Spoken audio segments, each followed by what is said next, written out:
호르무즈 해협 통제권을 둘러싸고 공습에 나섰던 미국과 이란이 공격을 중단하기로 했다는 언론 보도가 나왔습니다. 실무회담은 오는 30일 카타르 도하에서 열릴 걸로 보이는데요. 워싱턴 연결해서 자세한 소식 알아봅니다. 홍상희 특파원, 미국과 이란이 공격 중단에 합의했다고요? 네, 잠시 전 미국 매체 악시오스가 보도한 내용입니다. 미국 고위 당국자는 이 매체에 양측이 모든 군사행동을 중단하기로 결정했다며 이 당분간 공격이 중단될 거라고 말했다고 전했습니다.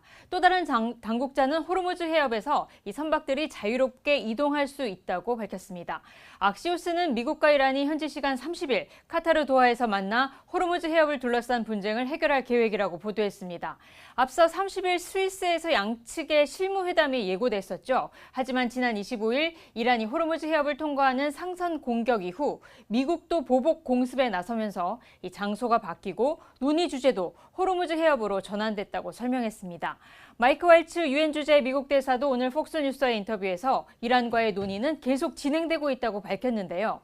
IAEA 핵 사찰단을 이란에 어떻게 투입할지, 또 이란이 보유한 고농축 우라늄 희석 작업을 논의하는 기술 협의가 이루어지고 있다고 설명했습니다. 하지만 트럼프 대통령의 인내심이 영원하지는 않을 거라며 이란이 호르무즈 해협을 불법 통제할 경우 인프라 공격을 계속할 거라고 경고했습니다. 들어보시겠습니다.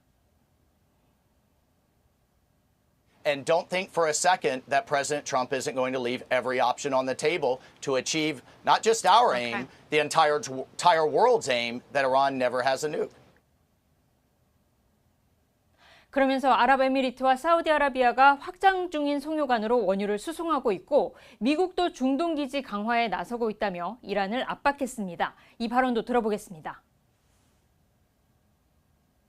The Gulf Arabs are creating all kinds of alternatives to the Straits of Hormuz. So this leverage that Iran thinks it has now is diminishing faster and faster, literally every week as we speak.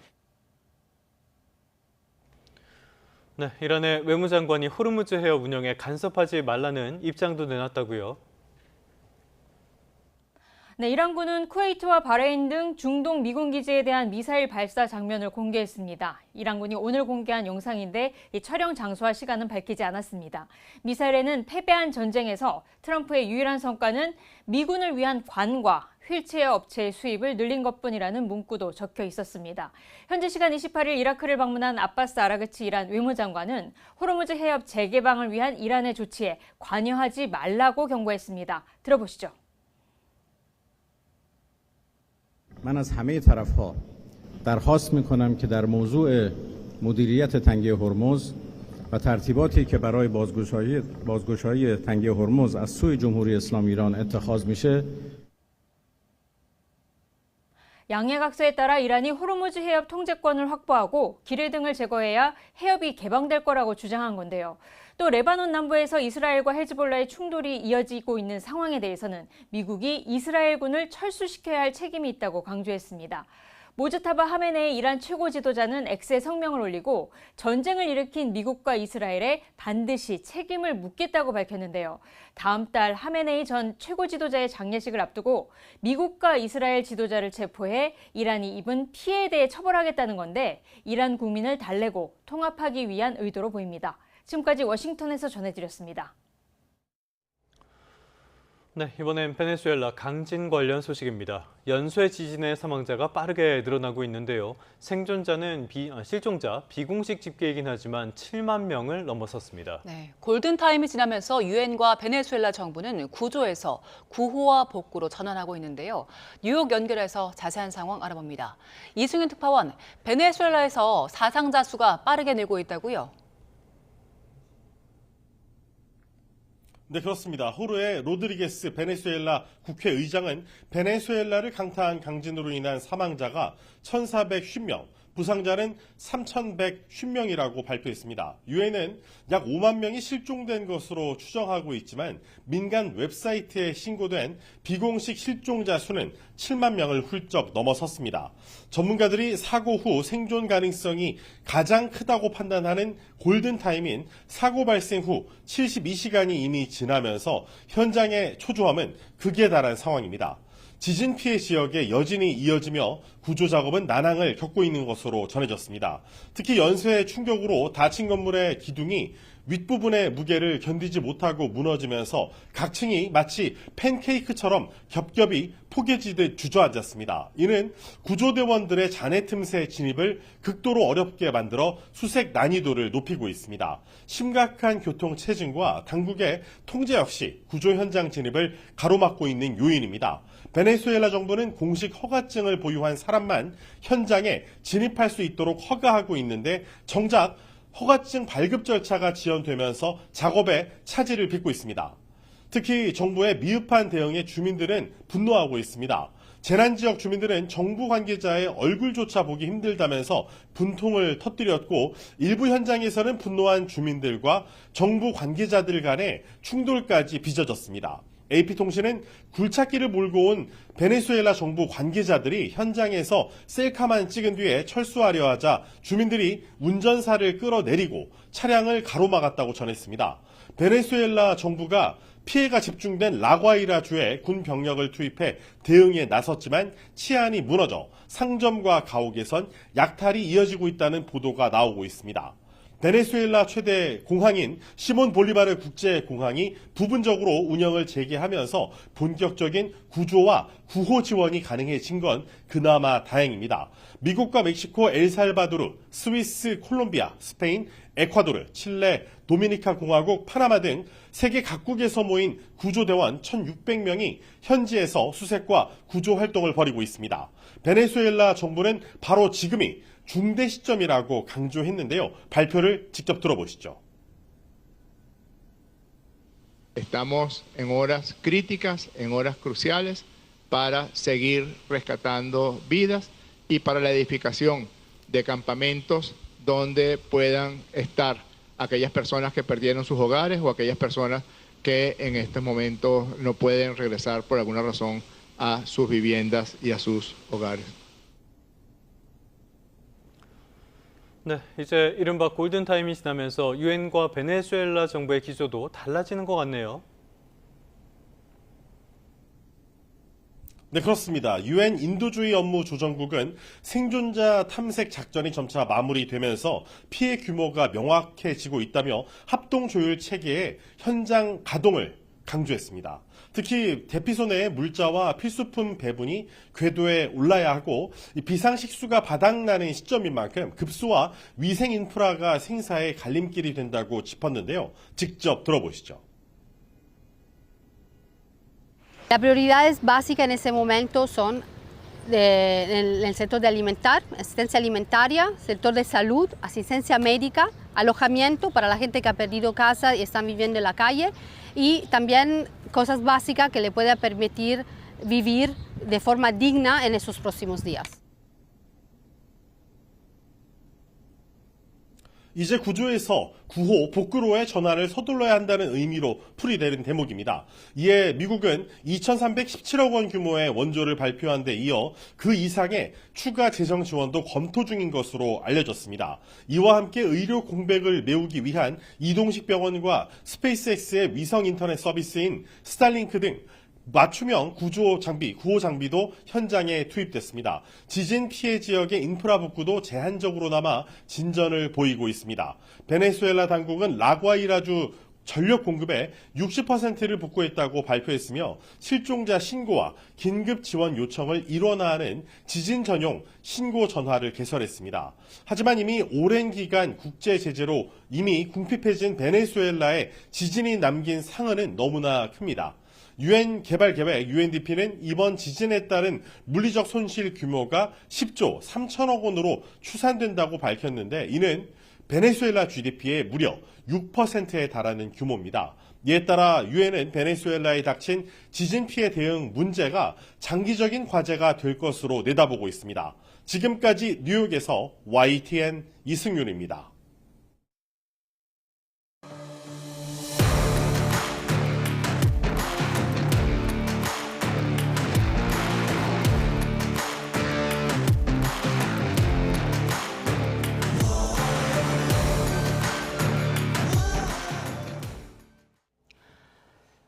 홍명보 감독이 결국 임기를 다 채우지 못하고 불명예 퇴진했습니다. 지난 2014년에 이어 두 번째인데요. 이제 시선은 축구협회 개혁으로 쏠리고 있습니다. 한국 축구 앞으로 어떤 방향으로 가야 하는 건지 김대길 축구 해설위원과 함께 짚어보겠습니다. 어서 오세요. 네, 안녕하세요. 네. 일단 이번 월드컵 보시면서 많이 속상하셨을 것 같은데 홍명보 감독이 결국 자진 사퇴했습니다. 입장문은 어떻게 들으셨어요? 일단 뭐 특별한 건 없었고요. 선택지가 없었죠.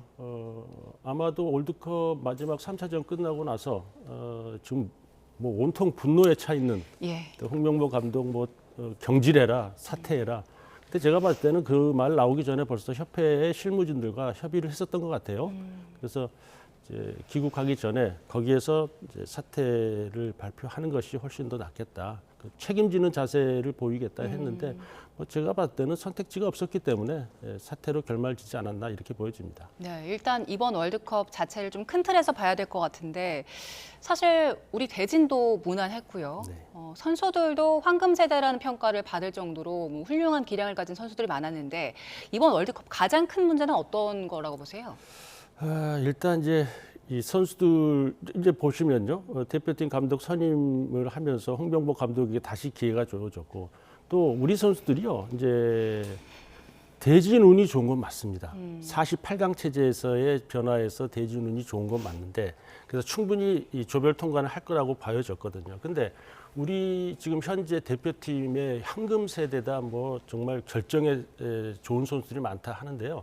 사실 이제 리스크가 있어요. 뭐냐면 선발 라인업에 대한 부분에 있어서는 큰 문제가 없습니다. 하지만 상당히 좋은 성적을 가기 위해서는 그 뒤를 받치고 있는 백업 요원들이 전력이 차이가 없어야 되거든요. 근데 그걸 우리 대표팀을 가지고 있었거든요.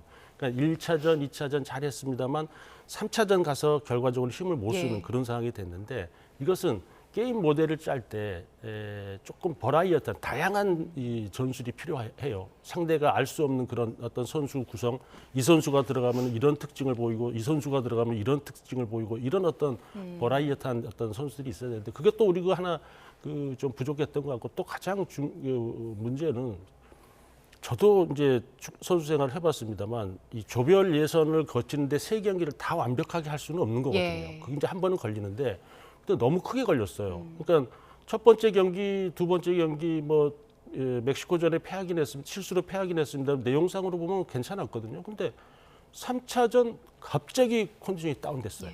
그거는 역시 이제 코칭 스태프도 문제였겠죠. 그 선수들에 대한 어떤 체크를 못한 거. 또 선수들도 문제죠. 본인들이 대표 선수까지 정도 됐으면은 충분히 몸 관리해야 되는데 저렇게까지 다운돼서 저거는 아무리 감독이 게임 모델을 짜도 수행하기가 어려운 그런 몸 상태가 아니었나. 이게 결국은 패인이었다 이렇게 보여집니다. 총체적인 요인들을 좀 짚어주셨는데 이번 월드컵 거치면서 그 감독 전술이 없었다라는 지적들도 상당히 많이 나왔잖아요. 그리고 1, 2, 3차전 3경기를 모두 같은 전술로 치렀다는 이야기를 홍명보 감독 본인이 이야기를 하기도 했고요. 일단 그 홍 감독 선임 당시부터 이야기가 많았는데 그 감독 선임 절차에 대해서는 어떻게 보고 계세요? 일단 부적절한 부분이 언론에서도 노출됐습니다만 이제 사실은 저는 그런 개인적인 생각이 있었어요. 홍 감독이 그 당시에 대표팀 감독 오기 전에 울산 이제 프로구단에 있으면서 K리그에서 선두권에 있었습니다. 근데 굳이 왜 저런 선택을 할까? 그리고 홍 감독이 그 당시에 본인이 인터뷰에서 절대 대표팀 감독 안 간다. 본인 스스로 얘기를 했어요. 근데 갑자기 하루아침에 바뀌어서 이제 대표팀 감독을 만드는데 그 부분이 좀 석연치 않다는 게 지금 대부분의 생각이잖아요. 그래서 그런 어떤 이제 전력 강화 위원회가 독립적으로 그런 어떤 공정한 시스템을 가지고 선정을 했느냐 이런 문제가 이제 불거지기 시작하면서 출발하면서부터 벌써 흔들리기 시작했던 것도 사실이거든요. 그리고 결국은 월드컵에 출전하면서도 결국 응원받지 못하는 그런 상황이 됐고, 근데 이번 월드컵 조별예선에서 결과가 좋고 괜찮았으면 그게 이제 반전될 수도 있었는데 결국은 결과까지 나쁘다 보니까 홍 감독에 대한 선임 절차가 다시 한번 불거지는 그런 상황이 됐습니다. 그 감독 선임 절차에 대한 문제가 계속해서 나오는 게 당시에 그 이임생 기술 총괄이사가 한밤에 카페에서 만나서 뭐 면접을 실시했다 이런 부분들에 대한 지적들도 계속 있었거든요. 이 부분에 대한 개선 같은 것들이 이제는 이루어져야 될 것 같아요. 이제는 그렇게 해서는 안 되죠. 이제 많은 부분이 개혁이 필요하고 개선이 필요하고 그다음에 지금 현재 우리 축구협회의 조직 구성상 보면 모든 어떤 결정권은 한 사람에게 몰려 있거든요. 예. 그 어떤 이 결정 구조를 조금 변화를 좀 줘야 됩니다. 그러니까 공정위원회는 조금 분리가 되어 있거든요. 이제 그런 부분부터 또 전력강화위원회 같은 경우에도 임명권은 이제 회장에게 있지만 예. 그 임명을 한 이상 그 위원장은 독립적으로 모든 것들을 프로세스해야 된다. 그리고 이사회에 올려서 승인받고 뭐 이런 절차가 필요한데 그런 거 없이 건너뛰는 경우가 있었죠. 이런 것들은 결과적으로는 협회가 스스로 무덤을 판 그런 경우다. 이제 앞으로 그런 것부터 시스템부터 개선해 나가야 되지 않을까 싶습니다. 예, 그 축구협회 지금 의사결정 자체가 한 명에게 좀 쏠려 있다, 권한이 쏠려 있다는 말씀을 주신 건데 이제 정몽규 회장이 아직 사임을 하진 않았지만 사임 의사를 밝힌 상태이기 때문에 그 선임을 새로 해야 되잖아요. 네네. 간선제로 지금은 진행이 되고 있다는데 어떤 방식으로 하는 겁니까? 그 대의원들 이제 16개 시도 그다음에 연맹 그다음에 대의원들과 그다음에 각 프로 구단 지도자들 이제 추첨을 통해서요. 이제 대의원은 기존에 이제 당연직 이제 선거인단이 되는 거고 나머지들은 추첨을 통해서 그 중에 300명 정도를 구성해서 이제 예. 간선제를 하게 돼 있는데요.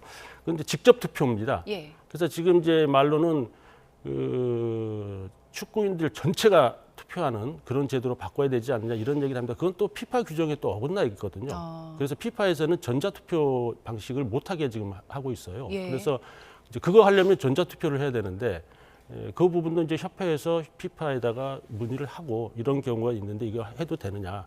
그러니까 뭐 이런 것부터 조금 이 회장 선거 구조도 좀 바꿔야 되고 이제 정몽규 회장께서도 그랬습니다. 선거인단을 대폭 더 확대시켜서 예. 좀 더 회장을 공정하게 뽑을 수 있는 방법을 마련하겠다 했는데 그 자체를 이제 만들지 못하고 지금 사퇴하는 상황이 됐는데요. 상당히 이제 협회가 어려워졌습니다. 공백 기간이 이제 불가피하게 생기게 예. 됐고요. 그리고 지금 감독도 사임하게 되고 이제 아마 정몽규 회장께서 귀국하시면 이제 사임서를 제출하면 그 이후로 60일 이내에 선거를 해야 되거든요. 예. 근데 이제 그동안은 현재의 집행부가 남아서 직무대행 체제, 아마 이용수 부회장이 직무대행을 맡을 거거든요. 근데 직무대행 체제에서 이제 이 문제를 모두 마무리하고 새로운 회장이 당선이 되면 이제 전면 개편을 하는 뭐 이런 형태가 수순이 남아 있을 것 같습니다. 그러면 그 전면 개편을 하는 과정에 있어서 축구인들의 목소리가 들어가는 겁니까? 아니면 지금 정치권에서도 축구협회 개혁에 대한 또 그 검증을 좀 해야 된다라는 이야기들이 나오고 있어서 네. 어떤 과정을 거쳐서 이루어지게 될까요? 일단 뭐 정치권에서 얘기하시는 거 충분히 이해가 갑니다. 근데 이제 스포츠 경기 단체에 너무 정치권에서 관여하게 되면 그건 불필요한 논쟁의 대상이 되는 예. 수가 있거든요. 그다음에 대통령께서도 한 말씀 하셨어요. 공감합니다. 충분히 개혁을 해야 되고 지금 상태에서는 안 된다는 게 지금 계속해서 이렇게 나타나고 있잖아요. 협회에도 가감한 아주 뼈를 깎는 듯한 그런 개혁을 해야 될 것 같고요. 이제 비단 이거는 축구뿐만이 아닙니다. 우리나라 모든 스포츠 단체가 예. 지금 어려움에 처해 있는데 그런 것들도 다 해야 되고 또 하나는요. 이 축구 협회만이 이게 일을 해가지고 이걸 모든 걸 다 개혁을 할 수 있다면 가능합니다. 근데 여러 유관 단체가 걸려 있는 부분들이 많아요. 예. 지금 현재 우리나라의 미래를 책임지고 있는 초, 중고 학생들은 딱 교육부에 또 관리가 돼 있거든요. 또 이런 문제를 풀어야 되거든요. 유소년 육성. 유소년 육성이요. 그러니까 이 선수들이 지금 이제 축구도 하면서 학교에서 학업을 받아야 되고 또 이제 이런 병행을 해야 되는데 지금 우리나라가 점점 더워지고 있고 얼마나 지금 뜨겁습니까? 여름이 곧 다가오는데 지금 선수들이 시합을 해야 돼요. 그러니까 이제 수업에 방해받지 않는 이 방학 기간 중에 이 대회를 하라는 이런 규정이 있어요. 그러면 봄, 가을 아주 좋은 운동하기 좋은 그런 날씨를 놔두고 유소년들 지금 그 어린 선수들이 이 더운 곳에 한 군데 모여가지고 대회를 해야 되는 이런 방식은 어쨌든 지금 규제 때문에 그러는 거거든요. 예. 그러니까 그런 것도 이제 협회에서 많은 교육부와 논의를 해서 이런 부분을 개선해 나가자 이제 하고 있는 건 알고 있습니다만 아직 안 되고 있거든요.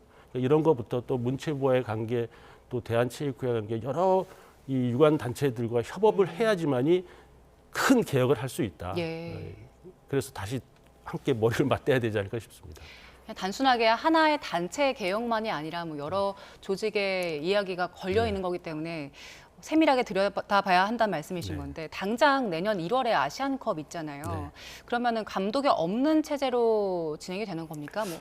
아니죠. 새롭게 감독이 임명이 돼야 되겠죠. 그 전에 되는 그러니까 겁니까? 지금 예정대로라면 7월 중순에 이제 아마 사임서를 제출하신다면 예. 이제 60일 이내니까요. 8월, 9월 뭐 중순 늦으면 9월 말, 10월 초 요 정도가 될 것 같거든요. 그러니까 불가피하게 직무대행 체제에서 감독을 선임한다는 것은 조금 어렵거든요. 이게. 근데 또 회장이 당선되어서 집행부를 꾸리고 또 뭐 정말 이게 복잡한 이 물리적 이게 좀 제한점에 걸려 있어요. 예. 축구협회가. 그러면 이제 직무대행 체제에서 과연 임명을 하게 될지, 안 그러면 그 모든 선거가 끝나고 하게 될지, 그러면 또 너무 늦어지거든요. 1호는 아시안컵인데. 그렇다면 제가 보는 견해는 이제 대의원 총회가 됐던 이제 어디에서든지 결정기관에서 허락을 하면 직무대행 체제에서 빨리 선임을 하고, 그것도 정상적인 절차를 거쳐서 해야 됩니다. 막무가내로 해서는 안 되는 거고. 그래서 아마 홍명보 감독 다음으로 빨리 선임이 돼야 되지 않을까. 빨리 수습을 할 수 있는 방법을 협회에서는 내놔야 될 것 같습니다. 그 예상되는 거론되고 있는 후보군들이 좀 있습니까? 근데 제가 그거는 혹시 여기 YTN 보시고 계신 분들이 있을 줄 모르니까 섣불리 말씀을 못 드리겠고요. 그것은 예전에는 그런 몇몇 군이 좁혀져 있었어요. 예. 근데 이제는요 공개 채용하게 돼 있습니다. 모든 사람에게 길이 열려 있고, 이제 그 대표팀 감독을 하고 싶은 사람들은 자기들이 PPT를 준비해야 되고요, 발표해야 되고, 그 중에 전력 강화 위원들이 평가해서 그걸 이제 결정하는 그런 구조이기 때문에 지금 누가 몇몇 오르고 있다, 이건 제가 볼 때는 없는 것 같습니다. 네. 축구협회를 이야기를 좀 더 해보자면요. 그 시스템에 대한 지적들 계속 나오고 있잖아요. 그 시스템 이야기를 하면서 일본 시스템과 많이 비교를 하던데 우리와 일본 시스템과 비교했을 때 어떤 게 일본이 더 나은 겁니까? 자, 이제 기억해 보시면요. 90년대 이전에 일본의 축구는 우리에게 와서 배웠습니다. 이제는 오질 않아요. 우리가 가야 됩니다. 상황이 완전히 180도 역전이 됐거든요. 근데 그 상황을 들여다보면 일본 축구는 오래전서부터 준비를 했고 2050년도에 월드컵 우승을 하겠다고 계속 진행을 하고 있습니다. 그러니까 이번 월드컵에도 일본의 축구는 예전의 일본 축구와 전혀 다른 모습으로 예. 나타나고 있어요. 그러니까 15년 전서부터 준비해서 쭉 하고 매년 점검을 합니다. 이 지금 추진하고자 하는 일들이 계속 잘 되고 있었나. 근데 우리나라도 월드컵, 그러니까 세계의 피파 랭킹 10위권 진입을 하겠다고 목표를 세운 적도 있었고, 또 국민에게 사랑받는 단체가 되기 위해서 여러 가지 모델링을 했어요. 근데 저도 이제 그 PPT하고 설명회 할 때 계속 참여를 했었는데 너무 좋다. 근데 한참 지나고 보니까 그거에 대해서 점검이 없어요. 그 차이였던 것 같거든요. 그러니까 앞으로 우리도 이제 빠르게 축구협회에서 국민들과 축구 팬들이 납득할 만한 계획을 수립하고, 그 계획이 매년 점검을 해서 이게 지금 시행이 되는지 안 되는지 점검을 해야 되지 않겠습니까? 안 되고 있으면 빨리 그 다음에 뭔가를 더 강화시키고 뭐 이렇게 해서 진행을 했는데, 그런 차이가 결과적으로는 일본과 지금 우리나라의 축구의 어떤 수준이 이제 완전히 크게 벌어졌다. 뭐 이런 예. 상황이 됐습니다. 이번 월드컵은 뭐 최악의 성적표를 받아들긴 했지만 앞으로 어떻게 나아가야 할지 그 지점에 대해서 고민해야 할 때인 것 같습니다. 자, 지금까지 김대길 축구 해설위원과 함께했습니다. 고맙습니다. 네, 감사합니다.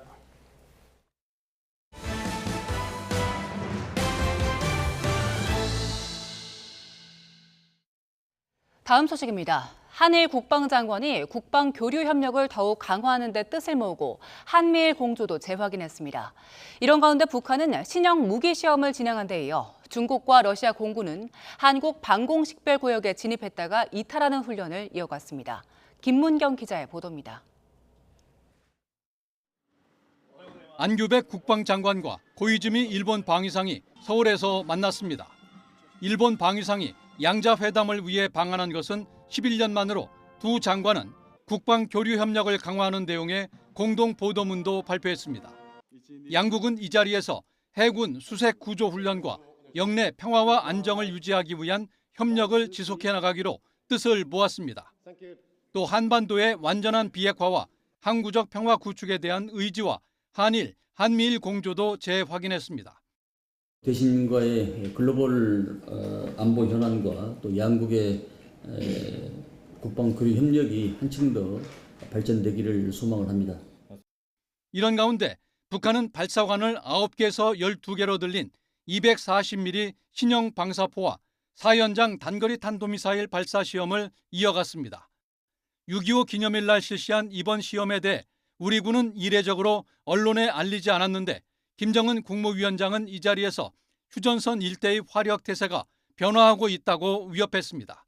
남북 국경의 화력 태세 변화에 관한 우리 당의 무력 건설 방침과 자동화, 장거리화, 초종밀화의 3대 원칙 실현에서 이룩한 커다란 기술적 진보를 증명하고 중국과 러시아는 군용기 10여 대를 동원해 동해와 남해에서 한국 방공식별구역에 진입했다가 이탈하는 훈련을 하며 군사협력을 이어갔습니다. YTN 김문경입니다. 다음 소식입니다. 지난주에 서유럽을 가마솥 더위로 몰아넣었던 열돔이 동쪽으로 이동했습니다. 독일과 체코, 폴란드 증지에서 기록적인 폭염이 덮치면서 비상에 걸렸습니다. 권준기 기자입니다. 살수차로 몰려드는 사람들. 몸을 흠뻑 적셔도 더위는 가시지 않습니다. 관광객들은 그늘을 찾아 연신 부채질을 해보지만 에어컨이 귀한 유럽의 폭염은 잔인하기만 합니다. Very little air conditioning in my flat. There's no air conditioning, so I keep the curtains closed all day and I open the windows at night to be a little more cool. 독일 프랑크푸르트에서 열린 철인 3종 경기는 달리기 코스를 그늘로 옮기고 사이클 거리를 단축해야 했습니다. 폭염에서 선수를 보호하기 위한 조치입니다. Nee, ist zu viel. Also ich würde mich freuen, wenn es 10 Grad kühler wäre. Ja. 독일에선 브란덴부르크 기온이 42도에 육박하며 사흘 연속 사상 최고 기록을 경신했고 체코, 폴란드도 40도 넘는 가마솥 더위를 처음 경험하고 있습니다. 지난주 서유럽을 달궜던 습한 열돔이 동쪽으로 이동하며 전례 없는 폭염에 시달리고 있는 겁니다. Your ability of the human to sweat and to evaporate that sweat that regulates ultimately our body temperature. And it's been a very humid heat. So it's not just the temperature, it's also that humidity. WHO는 지난주부터 고온으로 인한 초과 사망자가 유럽에서 1,300명을 넘어선 것으로 파악했습니다. 더위병은 침묵의 살인자라고 경고하며 냉방기구 보급이 부족한 유럽의 폭염 대비책을 촉구했습니다. YTN 권준기입니다.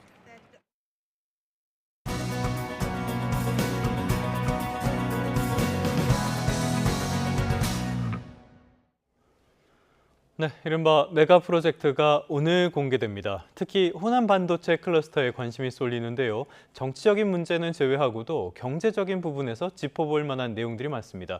오늘은 서은숙 상명대학교 경제금융학부 교수와 함께 관련된 내용 살펴보도록 하겠습니다. 교수님, 어서 오십시오. 네, 안녕하세요. 네. 이 관련된 내용이 지난주 내내 엄청난 관심을 받았어요. 정치권뿐만이 아니라 경제계도 마찬가지였는데 어떤 내용들이 지금 예상이 됩니까? 일단은 오늘 오후에 이제 그 청와대 영빈관에서 프로젝트 국민보고회를 시작을 하죠, 그죠? 네. 1시간 20분 정도 진행될 예정이라고 할 것 같고요.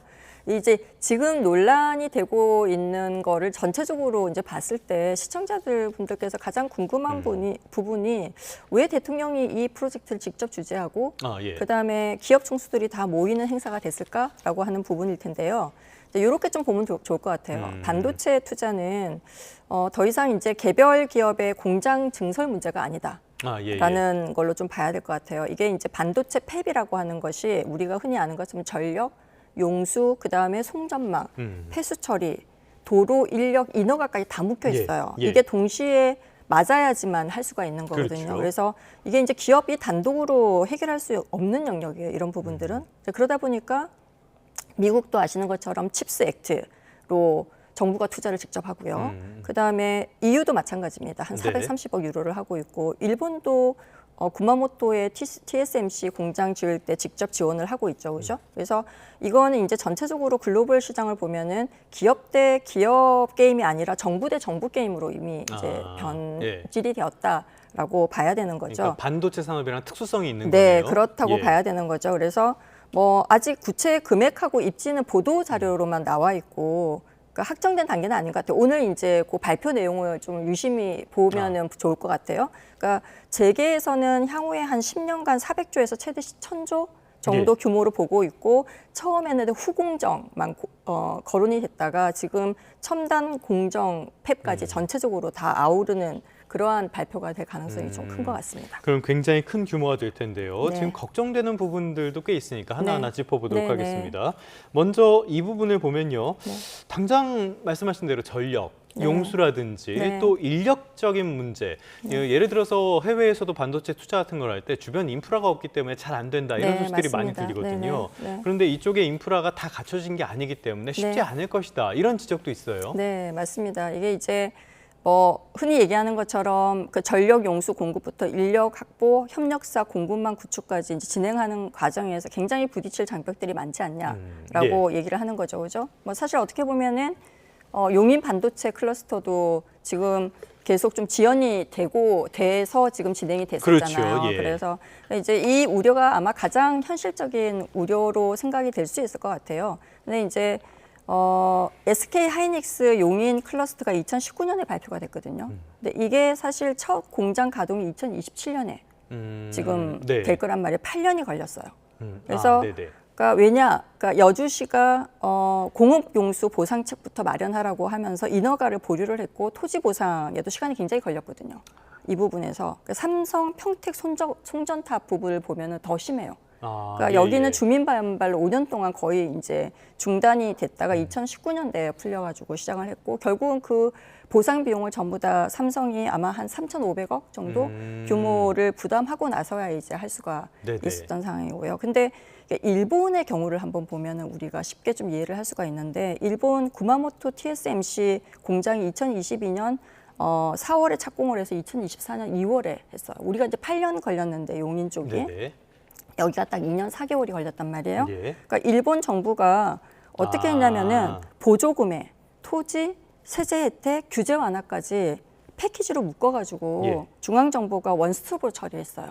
이건 오히려 정부가 순기능을 발휘한 네, 순기능을 경우네요. 발휘한 거죠. 예. 그래서 한국이 8년이고 일본이 2년 4개월. 이게 이제 어떻게 보면 우리나라가 직면하고 있는 현실이다라고 봐야 되고요. 그러면 이렇게 보면은 그러면 7, 8년이면 너무 늦는 거 아니야? 이런 생각이 이제 들 수도 있잖아요. 네. 그러니까 정확해요. 7, 8년이면은 그러니까 AI 반도체 시장의 가장 지금 중요한 시점은 3년에서 5년 이내예요. 예. 그러니까 지금 부지 정해가지고 7년 뒤에 이제 만약에 가동이 되면 그때 이미 다음 세대 반도체로 넘어가 버리는 거죠. 예. 지금 이제 투자해서 만든 메가 공장들은 다 빈 공장이 될 가능성이 굉장히 커요.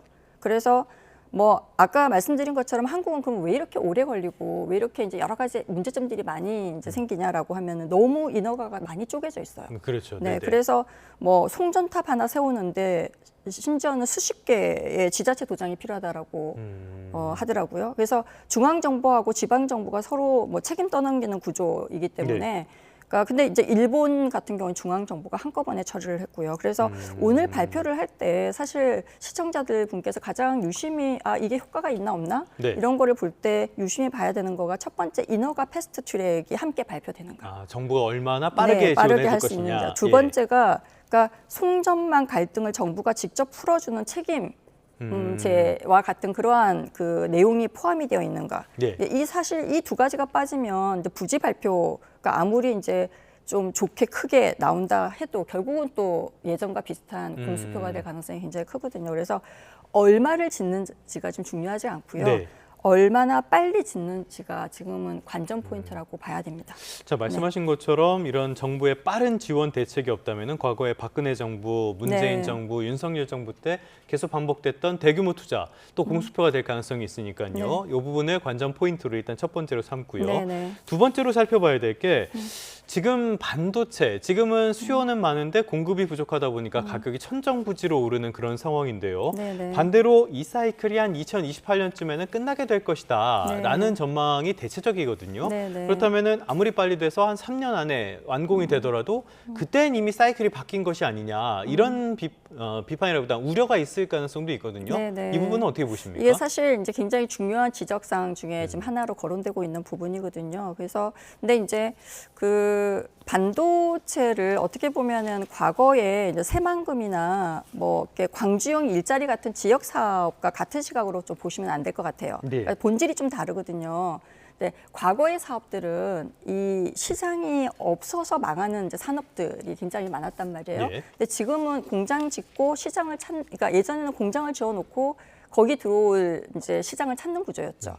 그러니까 예전에 그 정부의 정책들은 근데 반면에 AI 반도체는 줄 서서 사겠다는 사람들이 지금 있어요. 그렇죠. 네. 이제 시간을 못 맞추면 망하는 산업이에요. 그래서 속도가 굉장히 중요하다고 했고 엔비디아, MS, 구글 같은 데가 줄을 막 서 있단 말이에요. 근데 아까 방금 말씀하신 것처럼 어떻게 보면은 2028년이 분수령이라는 데는 거의 전문가들이 다 동의를 하는 없죠. 상황이에요. 예. 네, 왜냐하면 마이크론이 아이다호주 신공장이 2028년 말 완전 가동에 들어가요. 그러니까 TSMC는 구마모토 2 공장이 2027년 말에 가동이 되고요.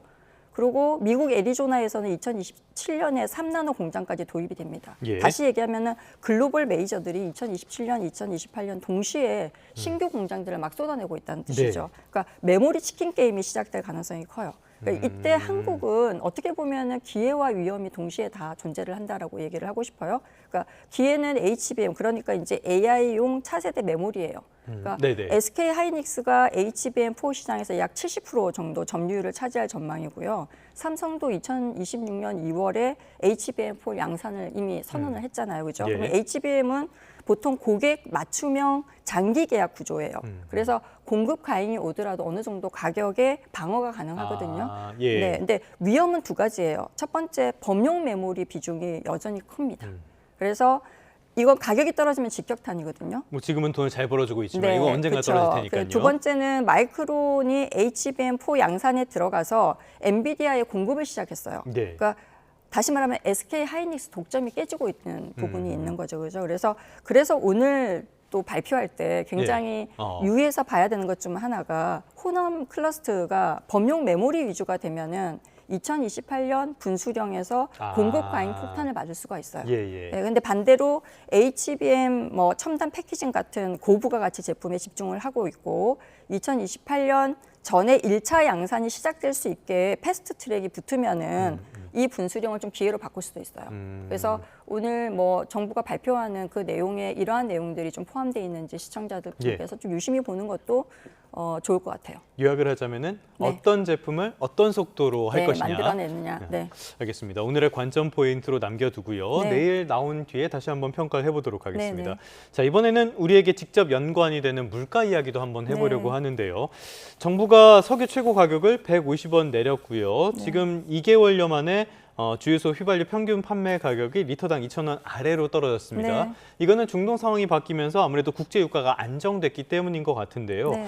전망은 좀 어떻게 보십니까? 한 주가 하락은 추가 하락이 한 2, 3주 정도 더 가능할 것으로 지금 시장을 보고 있어요. 왜냐하면은 일단 국제 유가가 이번 주 한 주에 좀 큰 폭으로 떨어졌거든요. 그러니까 어떻게 보면은 브렌트유가 11% 떨어졌고 WTI가 9% 하락을 해서 미국하고 이란 전쟁 발발 전 수준으로 돌아왔어요. 다만 너무 큰 기대는 좀 무리고요. 국제 유가가 하락했다고 해서 국내 가격에 바로 반영되지는 않아요. 환율도 있고 세금도 있고 그다음에 유통 마진이 남아 있거든요. 또 환율도 지금 심각하니까요. 그렇죠. 주유소별로 재고도 굉장히 다르거든요. 그래서 바로 이제 우리가 실질적으로 체험할 수 있을 정도로 떨어지는 게 바로 직접적으로 연계될 것 같지는 않고요. 그러니까 7월 중순까지는 좀 점진적으로 하락을 하고 결국은 여전히 뭐 2,000원 박스권 형성이 가장 가능성 높은 시나리오다라고 봐야 될 것 같아요. 네. 자, 그런데 지금 대체적인 해외들의 그 전망 같은 걸 보면요. 국제 유가가 지금은 안정돼 보이지만은 결국엔 U자형으로 다시 오르게 될 것이다. 이런 전망이 훨씬 더 많은 것 같아요. 그 이유는 뭡니까? 시장 컨센서스가 이제 방금 얘기한 U자형 반등으로 전망되는 거다라고 보는데요. 이유가 한 4가지가 있어요. 그러니까 첫 번째가 글로벌 원유 재고가 위험 수준으로 빠졌어요, 지금. 그러니까 IEA에 따르면은 5월에만 글로벌 재고가 약 2억 5천만 배럴이 감소했거든요.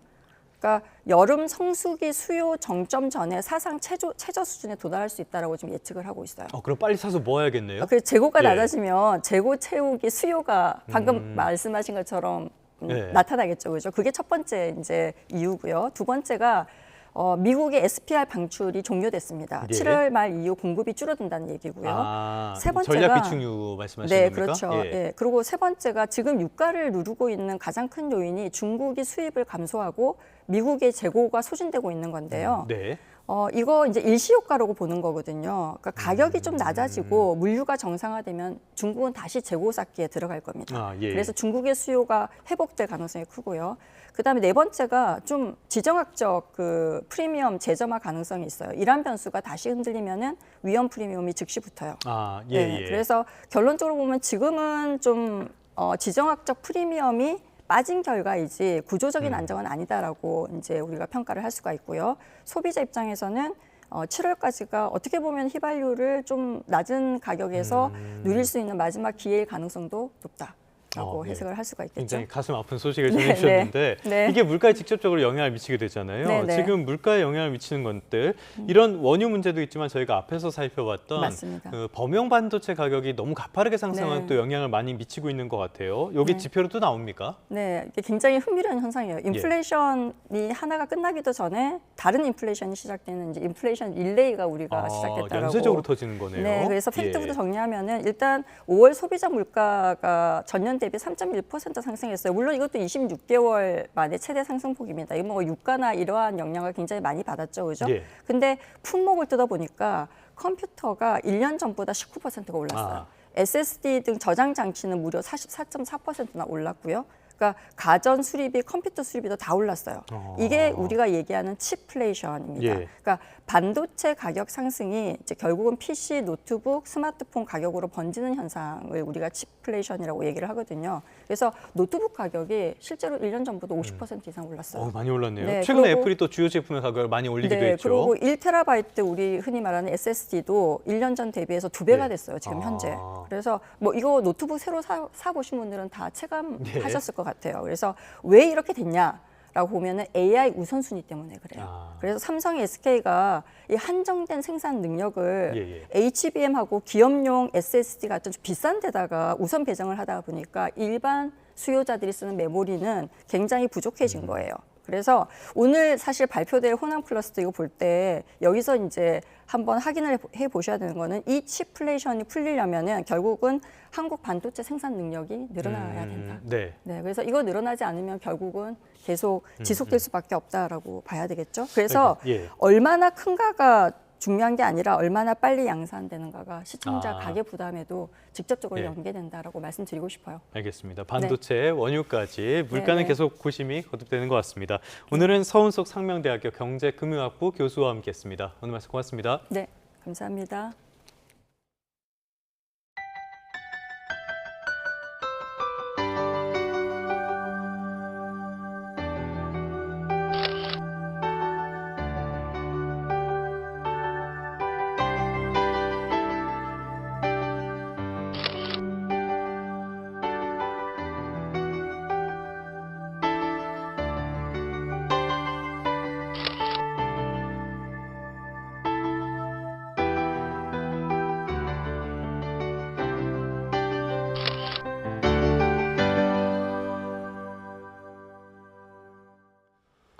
네, 끝으로 출근길 날씨 살펴보겠습니다. YTN 야외 스튜디오 연결합니다. 원희다 캐스터. 네, 원희다입니다. 네, 주말에는 날이 뜨거웠는데요. 오늘은 날씨가 어떻습니까? 네, 오늘도 30도로 웃도는 뜨거운 날씨가 계속되겠습니다. 출근길 대부분 20도 안팎에서 시작하고 있는데요. 한낮에는 서울이 33도까지 올라 어제보다 또 예년보다 덥겠습니다. 네, 이런 더위 속에 요란한 소나기 소식도 있다고요? 네, 그렇습니다. 오후에는 치솟는 기온에 대기가 불안정해지면서 소나기 구름이 발달하겠습니다. 특히 중부지방을 중심으로 벼락과 돌풍, 우박을 동반한 시간당 20mm 안팎의 강한 소나기가 쏟아질 가능성이 있겠습니다. 오늘 예상되는 소나기의 양은 서울을 비롯한 서쪽 지방을 중심으로 5에서 최대 40mm가 되겠고 지역 간의 강수 편차가 크겠습니다. 세찬 소나기가 집중되는 지역에서는 갑자기 가시거리가 짧아질 수 있는 만큼 교통안전에 각별히 유의하시기 바랍니다. 자세한 지역별 기온 보겠습니다. 오전 8시를 향해 가는 지금 현재 서울 기온은 22.5도, 대구 20도를 나타내고 있습니다. 한낮에는 내륙을 중심으로 예년 기온은 2도에서 5도가량 웃돌며 덥겠는데요. 서울 33도, 광주와 대전 32도로 예상됩니다. 당분간 30도 안팎의 낮더위는 계속되겠고요. 7월이 시작되는 주 중반부터는 제주도에 비가 내릴 전망입니다. 오늘 소나기가 내리지 않을 때는 전국 하늘에 구름만 다소 지나면서 자외선이 매우 강하겠습니다. 자외선과 소나기에 대비해 양우산 챙겨 다니시면 도움이 되겠습니다. 지금까지 YTN 원희다입니다. 네, 6월 29일 YTN 뉴스타트 모두 마무리하겠습니다. 잠시 뒤에 뉴스업이 이어집니다. 시청해주신 여러분 고맙습니다.